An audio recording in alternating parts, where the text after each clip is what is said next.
काश्मीर अंसारी जी। सभापति महोदय, राज्यपाल के अभिभाषण पे आपने मुझे बोलने का मौका दिया, इसका बहुत बहुत आपका धन्यवाद। आज बहुत देर से मैं सत्ता पक्ष के सभी भाइयों को सुन रहा था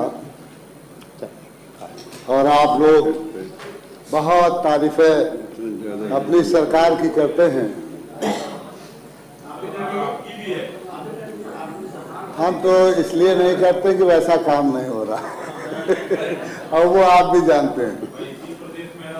आज मैं माननीय सभापति महोदय आपसे अपने समाज, बुनकर समाज, जो हम जिस समाज से आते हैं, मुझे बड़ा गर्व महसूस होता है। और आज वो लोग दस्तकारी का काम करते हैं और पूरी दुनिया में हर मुल्क में यहाँ का माल जाता है, जिससे हमारे देश की एक नामी भी बढ़ती है और हमारे देश का सम्मान भी बढ़ता है। क्योंकि आज ये तन ढकने का भी काम करते हैं। तो मैंने पिछले सदन में भी ये बात उठाई थी, माननीय श्रद्धेय मुलायम सिंह यादव जी की जब सरकार थी, वो मुख्यमंत्री थे, तो 70 रुपये मात्र पावरलूम का बिजली का बिल के लिए रखा था। आज इस सरकार में मैं समझता हूँ 500 रुपये के ऊपर लिया जा रहा है।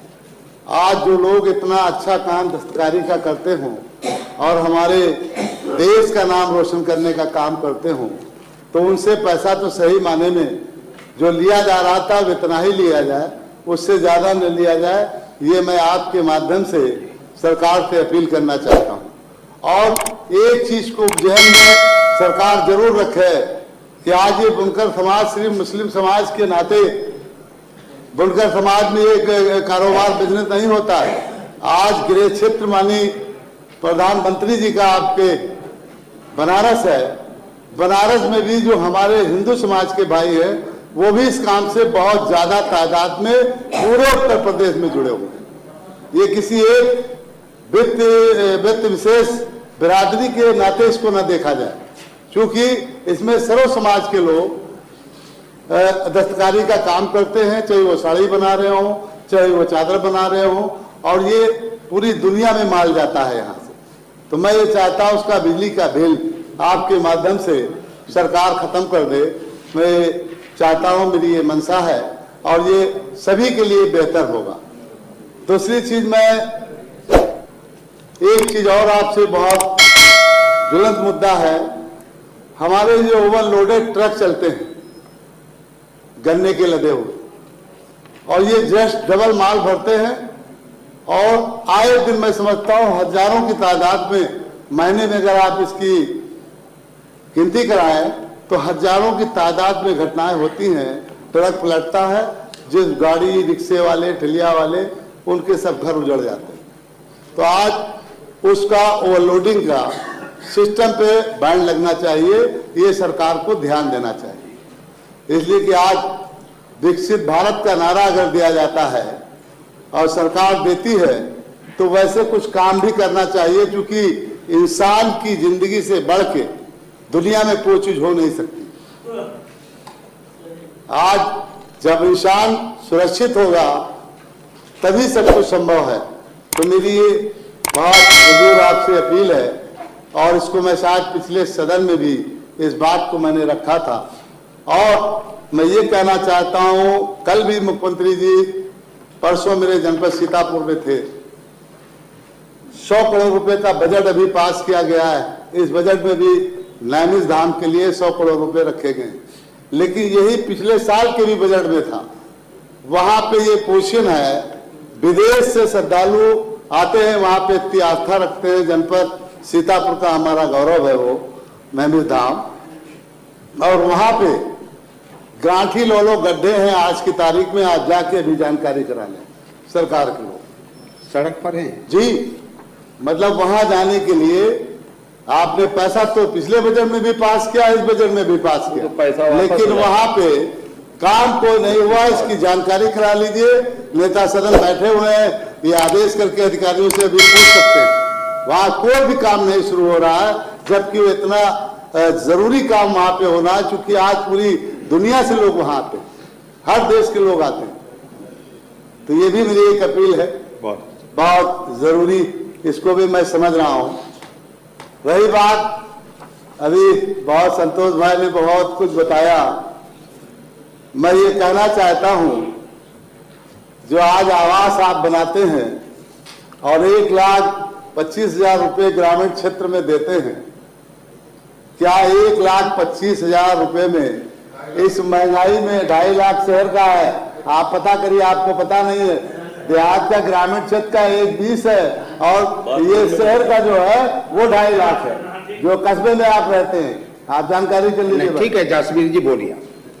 तो मैं ये पूछना चाहता हूं सरकार से आपके माध्यम से, क्या 1 लाख रुपए, 1,20,000 रुपए में कोई आवास अच्छा बन सकता है? मैं तो नहीं समझता हूं कि बहुत अच्छा बन सकता है। आपकी जो लेटरिंग बनी हुई है, जो उसका आप कहते हो इज्जत घर हमने इतने बना दिए, आप जांच करा लीजिए आज किसी एजेंसी से, शायद 10% लोग उसको यूज नहीं कर पाते हैं माननीय दादा महोदय। इसलिए उसमें जब पानी नहीं तो यूज करने का मतलब ही क्या उसका? पहले तो पानी होना चाहिए, लेकिन पानी का जो ये नहीं, जो आपका ये जल जीवन मिशन जो आपने चलाया है, इस जल जीवन मिशन में इतना बड़ा घोटाला है कि शायद इस देश में इससे बड़ा कोई घोटाला नहीं हुआ होगा। सारी रोडों को आपने तहस नहस कर दिया, पूरे उत्तर प्रदेश की कोई रोड आपने बाकी नहीं रखी और आखिरी में पानी बाथरूम तक नहीं पहुंचा पाए, घरों तक आज भी नहीं पहुंच पाया, रोड हमारे अलबत्ता सब खराब हो गए। तो आज इस पे कम से कम मैं समझता हूं, जो आज महंगाई है, जो और इस वक्त जो गिट्टी सीमेंट का रेट है, उसके हिसाब से तो आज जब हमारी सरकार थी, लोया आवास के नाम से 3,70,000 रुपए उस टाइम पे आवास बनाने के लिए दिया जाता था। ये समाजवादी पार्टी की सरकार में आपने उठा के रिकॉर्ड दिखवा लीजिए। 370 का एस्टीमेट उस टाइम था ग्रामीण क्षेत्र का लोया आवास का, आप दिखवा लीजिए जी। नहीं, जब 3,30,000 रुपये उस टाइम था, तो आज सरकार के कितने दिन हो गए हुए, उसके बाद कितना उसके ऊपर बढ़ना चाहिए। आप लोग बोलिए, आदत डालिए जासमीर जी, गरीबों का की आदत डालिए। ये जहाँ इतना अच्छा सुझाव हम आपको देंगे, आपको मिल नहीं पाएगा। माने जासमीर जी, रहने के बाद मिलता नहीं है। जासमीर जी, नहीं, हम सुझाव आपको दे रहे हैं, हम कुछ कह थोड़े में, हम पुरानी सरकारों की बातों को बता रहे हैं। आप जो हरा चश्मा आपके लगा है, उस पर भी हम गौर करा रहे हैं, जासमीर जी, आप तो पीठ को नहीं, तो मैं आपको कोई नहीं बोलेंगे। जब मैं बोलूंगा, जब बोलिए, नहीं बोलिए। मैं तो आपके कोई उसमें बात नहीं कर रहा, मैं तो एक उदाहरण दे रहा हूँ। दानेश्वर हमारे माननीय सदस्य मुलायम सिंह यादव जी ने 3,70,000 रुपए में भी राष्ट्रीय अध्यक्ष माननीय अखिलेश यादव जी ने आवासों के लिए दिया, आवास बने।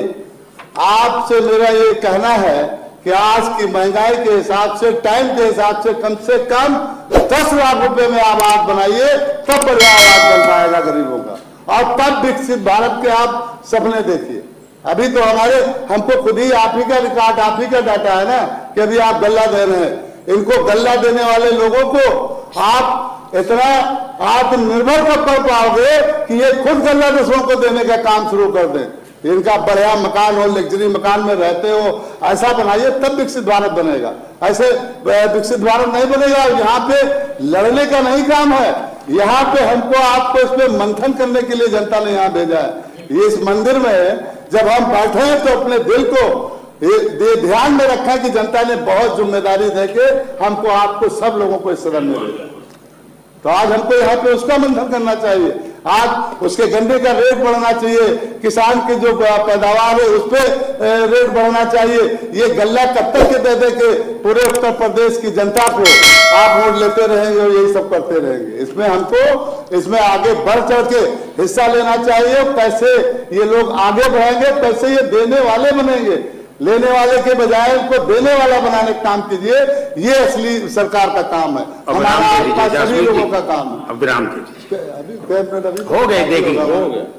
9:48 तो मेरी और ये सुझाव मैं दे रहा हूँ ये, और जो बजट आज राशन का हुआ है, आया है, मैं इसका पुरजोर इसीलिए विरोध करता हूँ और विरोध करते हुए अपनी बात को खत्म करता हूँ। धन्यवाद, धन्यवाद।